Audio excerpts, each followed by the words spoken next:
forecast from the suddenly chilly northeastern United States for the week of September 26th of 2022. Yeah, if I seem a little uncertain, you'll understand why as we go forward. But well, first of all, yes, indeed, boy, fall landed here. These cool fall temperatures, literally within hours of the equinox, and so we were plunged into fall-like weather. The air conditioning went off, and the jackets came on. So that's not really relevant to most. That's not really relevant to most of you, but I'm just saying. And I'm not really making a point out of anything. I'm just saying that it happened. So this week, what's up? What's up for this week? Well, we come out of the new moon on Sunday, the 25th, and we have the sun opposite Jupiter. As the moon starts to wax out of the new moon, the sun is opposite Jupiter on Monday. Now, the sun is in Libra, where he's not too happy. Why is he not happy? Because now he is below the horizon more of the day than he is above it. But Jupiter, and the sun and Jupiter get along really well, Jupiter is in Aries, which is across the dial, and that is the sun's favorite sign. Why? Because when he's in Aries, he is above the horizon. He starts to be above the horizon more than half the day. So the sun and Jupiter, well, they're kind of having a good discussion here. Oppositions are supposed to be tense, but they're good friends, and they kind of hang out in these signs in a nice way. And although the sun's not happy, Jupiter is giving him a little bit of a bolstering.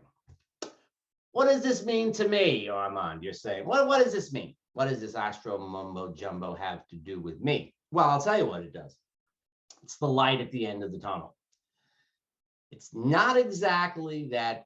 Last week, Joe, I mean, you can't go by the collective because that's always a shitstorm, but judging by my clients and the folks that I talked to, the end of last week was just a real, most of last week was, it had its challenges. Let's not say it was bad, but it has challenges. And as we're coming into the new moon, it could really seem like everything is just about ending. It's like things look like they're over when you're getting into the new moon. A lot of times they are. I know we had that good Venusian energy, and if that good Venusian energy was working for you, that's great. That's one area of life. Certainly the prediction for finances and so on, there were ups and downs, and then coming into the new moon with that Venus-Pluto thing going on, things definitely were in a contraction phase. So, but in any area of life where you've been feeling stresses and challenges and so on, what we're looking at here is the light at the end of the tunnel. We're not there yet, and in fact, we have a lot of stressful stuff to go through, particularly second half of October going forward. But it's kind of like you get the sense, even before you go into the tunnel, perhaps, that you know that there's light at the other side of it. It keeps us going a little bit. It gives us a little bit of faith. It also, for practical things that have to get ironed out, it gives us a little bit of that sort of negotiation and things, good feeling kind of stuff that helps quite a bit. But Armand, you say, you're supposed to wait like mid-October before that stuff gets worked out. And indeed, that is the truth. But my sense of things is that you could sort of early in the week kind of come to like the agreement in principle. You can sort of say, yes, we're going to do this, but we'll let the details get sorted out over the next couple of weeks. Also going on this week, just let me bring this up over here. We have Mercury retrograde trine Pluto. This is, again, this is negotiations and we'll see what happens kind of thing. So you may get this is on the 27th, that is Tuesday. Could be a serious message. It could be something that looks like you've got to respond right away. You might have to respond right away, but be aware that it will probably be sometime more, going forward a little bit that we actually can do something about it. So just sort of take a breather there a little bit. Don't get don't get too wrapped up in things.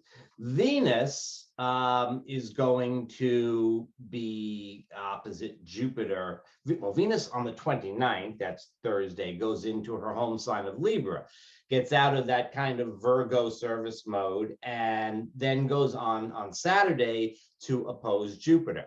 Just what I said about the sun. Now here, Venus is really, really happy in her home sign of Libra. Jupiter is doing fine out there in Aries, although he is retrograde.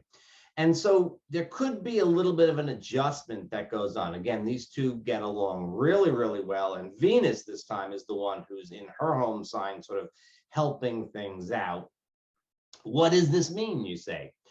Well, it means that plans that you have for next weekend, that's the weekend of October 1st and 2nd, say the 30th, the 1st and the 2nd, the 29th, the 30th, the 1st and the 2nd, plans may need to be reconfigured.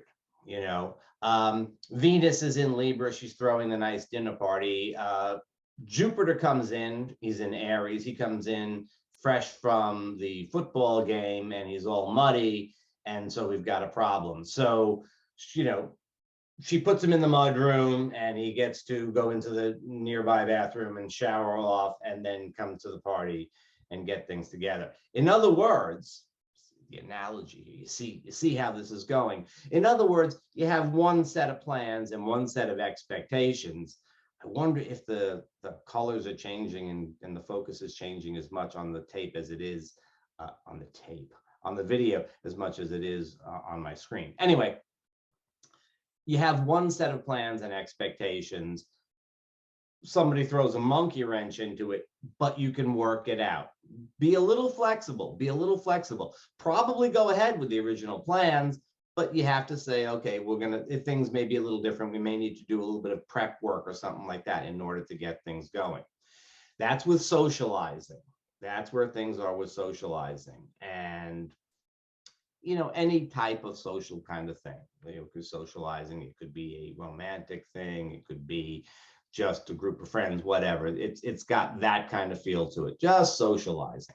And you should socialize, because when we get to the end of the week, you can't really do anything else. You can't do anything else. Why? Because Mercury is stationing to retrograde on Sunday, October 2nd. And Mercury stations, of course, that's when the mercurial mishaps multiply. That's when things get a little bit tough to do. And Mercury is stationing not quite opposite Neptune. Not quite opposite Neptune. About a half a degree away from an exact opposition. Doesn't show up on the sheet because it never gets to be exact. But it is pretty much right opposite. Now, if you think a Mercury retrograde is a bit of a problem, you're right. And if you think Mercury stationing is when you're going to get the most problems, you're right. But Mercury opposite Neptune, here we're talking about folks are just going off with the best story. As I've said, you know, when this aspect comes up, it's not like they're lying necessarily. They might be lying.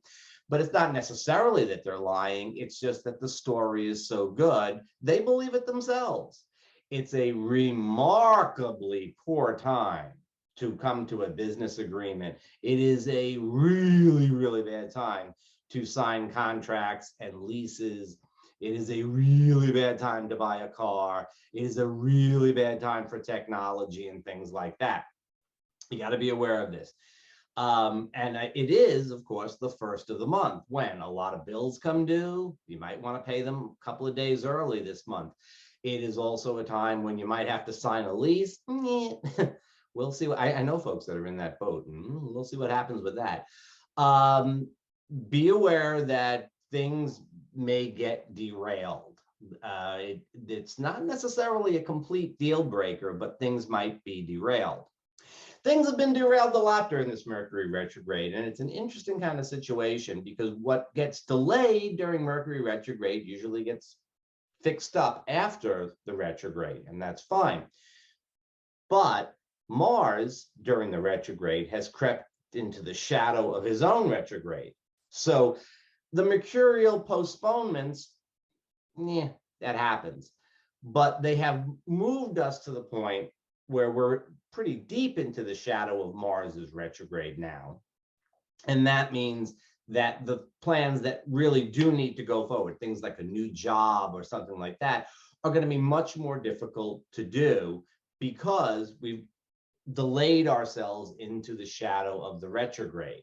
So, the interview gets postponed twice, not so bad. Then you have the interview, but then you begin the job with Mars retrograde. This is the problem. And the solution? Hey, it's a good weekend for hanging out and having fun.